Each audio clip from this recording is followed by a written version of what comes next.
आज से हम स्टार्ट करेंगे डेटा स्ट्रक्चर्स। तो पहले हम देखते हैं डेटा स्ट्रक्चर होता क्या है। तो data structure is a way of organizing data in a computer so that it can be used effectively. ये तो डेफिनेशन, इस डेफिनेशन का मीनिंग क्या होता है कि एक ऐसा कंप्यूटर में डेटा को ऑर्गेनाइज करने का वे होता है ताकि हम उस डेटा को इफेक्टिवली यूज कर सके। यूज का मतलब क्या होता है, उसको हम इजीली एक्सेस कर सके। तो बात ये आती है कि इस ऑर्गेनाइजेशन की जरूरत क्या है, इसको हम कैसे भी तो स्टोर कर सकते हैं डेटा को, मतलब इस ऑर्गेनाइजेशन की जरूरत क्या है। तो देखो, अगर हम एक नॉर्मल एक हमारी अलमीरा की बात करें, अगर हम उसमें जैसे भी चीजें आए रख देंगे तो मतलब विदाउट एनी ऑर्गेनाइजेशन हमें जो जो चीजें जैसे जैसे हाथ में आएंगे अगर हम उनको एज इट इज रखते जाएंगे तो जब टाइम आएगा किसी चीज को ढूंढने का तो हमें टाइम लग जाएगा उसको ढूंढने में। मतलब कोई सा है, सपोज हमने एक हैंकी कहीं पे भी रख दिया, ठीक है, तो जब हमें उस हैंकी की जरूरत पड़ेगी तो उस टाइम पे क्या होगा, हमें वो चीज ढूंढने में प्रॉब्लम आएगी, हमारा टाइम भी जाएगा। उसके अलावा अगर हम किसी भी चीज को, सपोज हमारे पास ये स्पेस दिया हुआ है, कहीं पे हमने क्या रख दिया, कहीं पे कुछ भी रख दिया इस तरह से, तो उस केस में क्या हो रहा है, स्पेस यूटिलाइजेशन नहीं हो रहा है। अब देखो, अगर हमें कोई सी बड़ी सी चीज यहाँ पर रखनी है तो अब स्पेस टुकड़ों टुकड़ों में बहुत है, लेकिन हमारे पास कंटिन्यू स्पेस नहीं है तो हम वो बड़ी सी चीज यहाँ पे नहीं रख पाएंगे। तो कुल मिला के अगर हम एक सिस्टमैटिक वे में डेटा को, चाहे हम मेमोरी की बात करें चाहे कहीं पे भी, सिस्टमैटिक वे में अगर हम डेटा को स्टोर करना चाहते हैं तो हमें डेटा स्ट्रक्चर्स पढ़ना जरूरी है। ठीक है, तो ये हुई ये डेटा स्ट्रक्चर, मतलब way of organizing data in a computer so that it can be used effectively. मतलब एक सिस्टमैटिक वे में हम डेटा को रखें ताकि हम उसको क्या कर सकें, इफेक्टिवली यूज कर सकें। ठीक है, इफेक्टिवली यूज। अब इस मेमोरी को अगर हमने सिस्टमैटिक वे में रखा होता डेटा तो हमारे पास बहुत ज्यादा और भी मेमोरी होती नया डेटा रखने के लिए। इसके अलावा हमें कोई भी चीज ढूंढने में टाइम भी कम लगता। तो ये क्या हुआ, कुल मिला के बेनिफिट ऑफ डेटा, मतलब इस ऑर्गेनाइजेशन का जो है, इस सिस्टमैटिक वे में रखने का क्या है, ये बेनिफिट है। ठीक है, अब हम देखते हैं टाइप्स ऑफ डेटा स्ट्रक्चर्स। अब ये है डेटा स्ट्रक्चर्स का क्लासिफिकेशन, मतलब किन किन चीजों का, इन डिफरेंट चीजों का यूज करके हम डेटा को स्टोर कर सकते हैं। ओके, पहला है प्रिमिटिव डेटा स्ट्रक्चर, जैसे कि हम इसे प्रिमिटिव डेटा टाइप भी बोल सकते हैं क्योंकि डेटा टाइप का ही मतलब जो मेन एटॉमिक चीज है वो क्या है, डेटा टाइप है।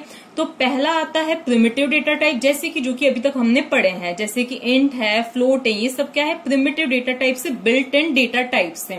ये एट ए टाइम एक आइटम को स्टोर कर सकते हैं, तो ये क्या है, प्रिमिटिव डेटा टाइप से। इसके बाद आते हैं नॉन प्रिमिटिव डेटा टाइप्स, मतलब कि वो क्या होते हैं, यूजर डिफाइंड डेटा टाइप्स होते हैं। नॉन प्रिमिटिव डेटा टाइप्स भी दो टाइप के होते हैं, लीनियर और नॉन लीनियर। लीनियर का मतलब क्या होता है कि जो एलिमेंट्स इसमें स्टोर होते हैं वो लीनियर वे में होते हैं। लीनियर का मतलब क्या होता है, लाइन से। इसका मतलब हम क्या बोले कि हर एक एलिमेंट के आगे अगर हम एक फ्रंट और एंड को छोड़ दें तो हर एक एलिमेंट के आगे भी एक एलिमेंट होता है, हर एक एलिमेंट के पीछे भी एक एलिमेंट होता है। ठीक है, तो ये क्या होता है, लीनियर होता है। ठीक है, अब लीनियर के अंदर एक स्टैटिक आता है और एक क्या आता है, डायनामिक आता है। स्टैटिक का मतलब क्या होता है कि हमने पहले से ही बताना पड़ता है कि हमें कितनी मेमोरी की जरूरत होगी, तो हमें स्टार्टिंग में ये डिक्लेयर करना पड़ेगा कि हमें कितनी मेमोरी की जरूरत है। सपोज जैसे इसके अंदर आता है अरे, जिसमें हमें पहले ही अरे को डिक्लेयर करते टाइम ही बताना पड़ता है कि हमें 100 एलिमेंट्स की जरूरत है या 20 एलिमेंट्स की जरूरत है। तो ये क्या होता है, स्टैटिक होता है, जिसमें हमें पहले ये बताना पड़ता है और बाद में मतलब रन टाइम पे मेमोरी कम ज्यादा नहीं हो सकती। इसका मतलब ये नहीं कि अगर, इसका मतलब ये है कि अगर हमने पहले बताया कि अरे की जो हमारी साइज है वो क्या है, 100 है, तो हमें 100 ब्लॉक्स मिल जाएंगे। ठीक है, अब भले ही हम 10 ब्लॉक्स का यूज करें लेकिन तो भी हमें कितने अलोकेटेड है, 100 ब्लॉक्स अलोकेटेड है। ठीक है, लेकिन अगर हमने डिक्लेयर किए हैं 100 और बाद में हमें जरूरत पड़ जाती है 10 और ब्लॉक्स की, तो वो बाद में हमें नहीं मिलेंगे, रन टाइम हमें वो अलोकेट नहीं होंगे। इसके अपोजिट होती है डायनामिक। डायनामिक का मतलब क्या होता है कि हमें जब जब एलिमेंट्स की जरूरत है तब तब हम कंप्यूटर से डिमांड कर सकते हैं कि हमें इतने एलिमेंट की जरूरत है। मतलब ये क्या होता है, डायनामिक मेमोरी एलोकेशन को ये फॉलो करते हैं। तो अब डायनामिक के अंदर क्या आती है, लिंक्ड लिस्ट आती है। अब ये लिंक्ड लिस्ट वगैरह हम बाद में देखेंगे कि ये क्या होती है। तो स्टैटिक के अंदर अरे और डायनामिक के अंदर क्या आती है, लिंक्ड लिस्ट आती है। ओके, अब ये जो स्टैक और क्यूज होते हैं ये स्टैटिक के अंदर भी आ सकते हैं, डायनामिक के अंदर। क्योंकि इनका इम्प्लीमेंटेशन हम अरे की हेल्प से भी कर सकते हैं और लिंक्ड लिस्ट की हेल्प से भी कर सकते हैं, इन दोनों का इम्प्लीमेंटेशन। तो ये दोनों के अंदर आते हैं। उसके बाद क्या आते हैं, non linear data types. Non linear का मतलब क्या होता है कि लीनियर ऑर्डर में एलिमेंट्स नहीं होते हैं। देखो ये हमने देखा लीनियर का एग्जाम्पल। इसके बाद नॉन लीनियर का क्या एग्जाम्पल होता है, जैसे ट्रीज एंड ग्राफ्स, ये क्या है, नॉन लीनियर के एग्जाम्पल्स होते हैं। अगर एक सिंपल सा ट्री बनाए तो लाइक ये ए है, ये बी है, ये सी है, ये क्या है, एक ट्री है। यहाँ पे ये डी भी आ सकता है, ठीक है। ये क्या है, एक ट्री है, ये पेरेंट नोड और ये क्या है, इसके चिल्ड्रन है। इसी तरह से डी किसका पेरेंट हो जाएगा, सॉरी डी का पेरेंट कौन हो जाएगा, सी हो जाएगा। ओके, अब ये सिबलिंग्स होते हैं। तो ये सारी चीजें हम बाद में देखेंगे ही इस सिलेबस में। इसके बाद आता है ग्राफ। अब ग्राफ और ट्री से दोनों ही क्या होते हैं, नॉन लीनियर होते हैं। लेकिन ग्राफ और ट्री में एक डिफरेंस ये होता है कि ग्राफ में क्या होता है, हर एक नोड का दूसरे नोड के बीच में एक पाथ होता है। लाइक ये कुछ इस तरह से, अगर हम ये ग्राफ बनाना चाहें तो ये जो बन जाएगा, ये क्या बन जाएगा, ग्राफ बन जाएगा, क्योंकि इसमें हर दो नोड्स के बीच में कोई ना कोई पाथ है ही। तो ये क्या देखे हमने, टाइप ऑफ डेटा स्ट्रक्चर्स देख लिए। अब हम देखते हैं कि डेटा स्ट्रक्चर्स पर ऑपरेशंस कौन कौन से परफॉर्म हो सकते हैं।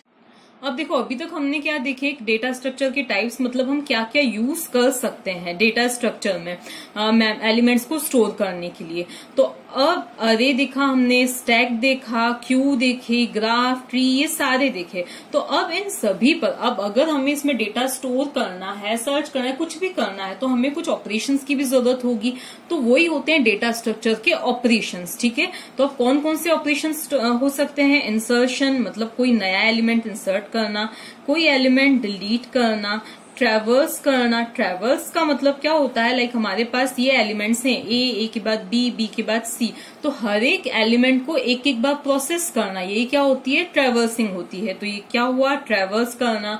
फिर कोई एलिमेंट को सर्च करना, मतलब अगर हमें पूरी बड़ी सी लिस्ट में कोई एलिमेंट सर्च करना है, लिस्ट में, ट्री में, ग्राफ में, किसी में भी, तो क्या करना, सर्च करना। देन सॉर्ट करना। सॉर्ट का मतलब क्या होता है, किसी भी असेंडिंग या डिसेंडिंग, किसी भी ऑर्डर में हमारे डेटा को अरेंज करना, वो क्या होता है, सॉर्टिंग होता है। तो ये सभी क्या होते हैं, ऑपरेशंस होते हैं जो डेटा स्ट्रक्चर पर परफॉर्म होते हैं, ठीक है।